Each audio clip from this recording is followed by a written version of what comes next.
All right, let's jump right into this. Welcome to today's Explainer, where we're going to unpack one of global literature's most beloved, fascinating, and just relentlessly enduring figures, Sun Wukong, the Monkey King.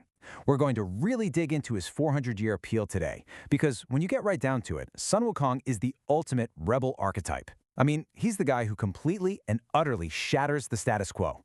And what's wild is that his story is this brilliant piece of political and social satire that still hits perfectly today. So to see exactly how this works, let's take a quick look at our roadmap. We're going to trace Wukong's chronological evolution across four main stages: the Meritocratic Rebel, his cosmic reality check, subduing the monkey mind, and finally, the golden fillet. Starting right off with Section 1, the Meritocratic Rebel. This is all about the ultimate clash between self-made merit and elitism. Right from the jump, Wukong's birth establishes him as the ultimate outsider. He represents self-made merit colliding head-on with stagnant elitism. Because, in ancient Chinese society, particularly during the Ming Dynasty when Journey to the West was written, your worth was pretty much entirely dictated by your bloodline and these incredibly rigid hierarchies. But then, look at Wukong. He is born from a literal stone. He has zero parents, no pedigree whatsoever, and absolutely no ancestral wealth. He's officially considered a beast, completely outside of any dignified social order. And yet he actually earns immortality and these unbelievable magical powers through just sheer audacity and grueling effort. He's the pure meritocrat, right? A highly capable commoner who knows exactly what he's worth. And this brilliantly sets up the core conflict of his early story. On one side, you've got Sun Wukong, representing the common man. He's self-made, he values actual merit and power, and he is incredibly dynamic and authentic. Then on the other side, you had the celestial bureaucracy of the Jade Emperor, which is essentially a massive satire of the Ming Dynasty imperial court.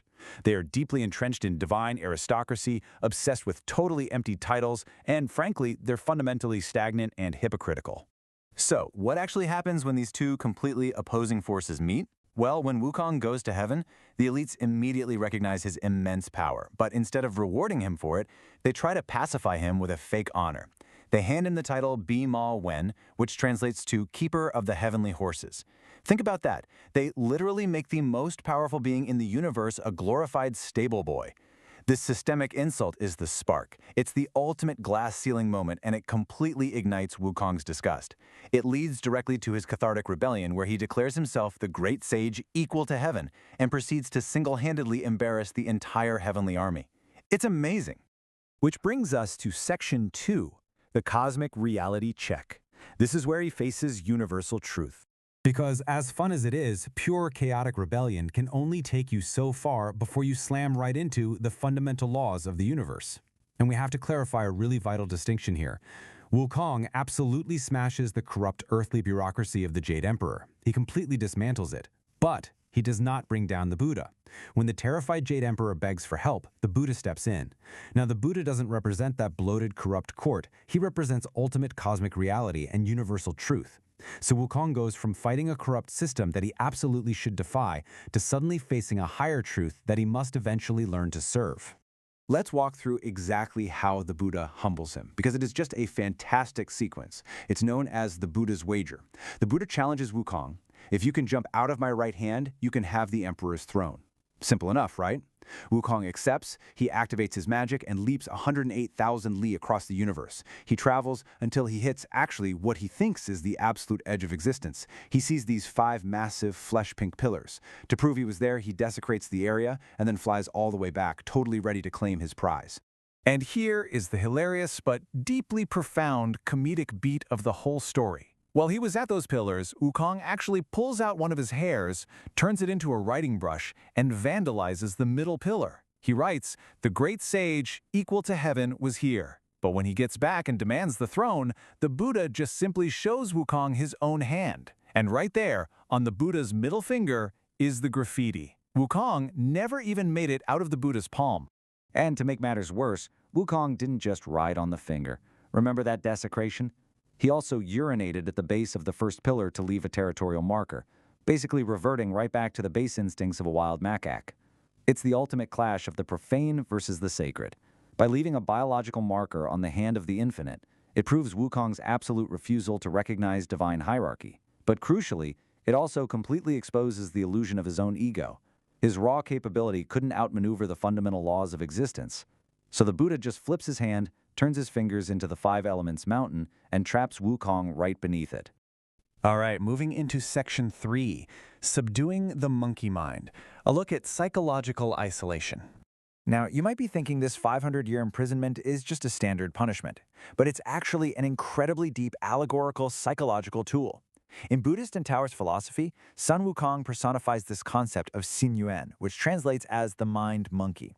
Just think about your own mind for a second when you're anxious or overly ambitious or just restless. You know that chaotic, bouncing, ego-driven energy?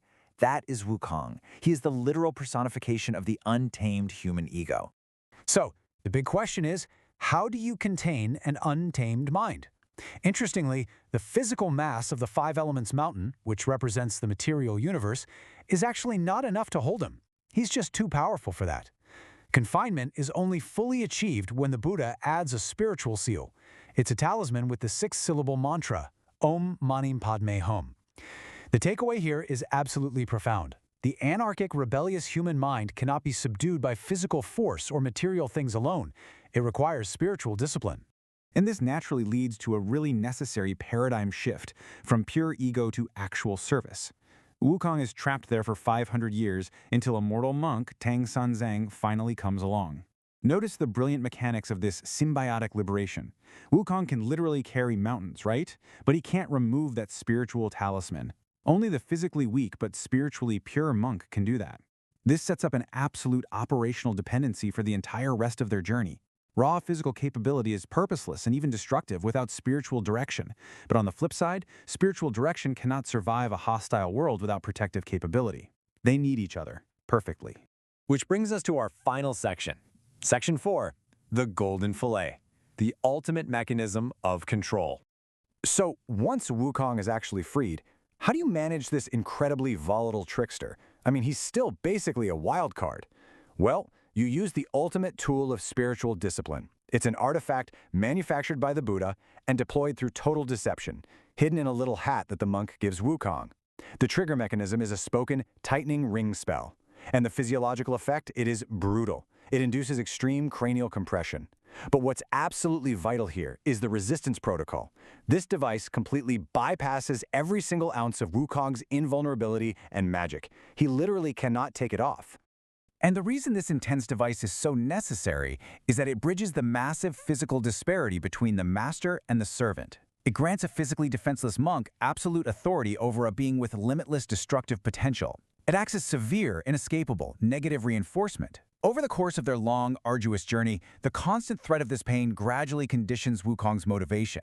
It slowly shifts his motivation from forced external compliance to genuine internalized discipline. The fillet is basically the literal, physical manifestation of the mental restraints we all need to achieve true focus. And this brings us to a final, really provocative thought to end on today. Ask yourself, what happens when true enlightenment renders external rules completely unnecessary? Because at the very end of the novel, when the epic journey is finally complete and Wukong achieves the ultimate status of victorious fighting Buddha, he asks the monks to remove the golden fillet. But the monk just tells him to feel his head. The band is already gone. It simply ceased to exist. It suffered from terminal obsolescence. Once absolute internal enlightenment is achieved, those external control mechanisms, they just vanish. It is an incredibly powerful metaphor for discipline and mastery, beautifully wrapping up the 400-year legacy of the ultimate rebel who finally learned to master himself. Thank you so much for joining me on this explainer today. I really hope it left you with something fascinating to chew on.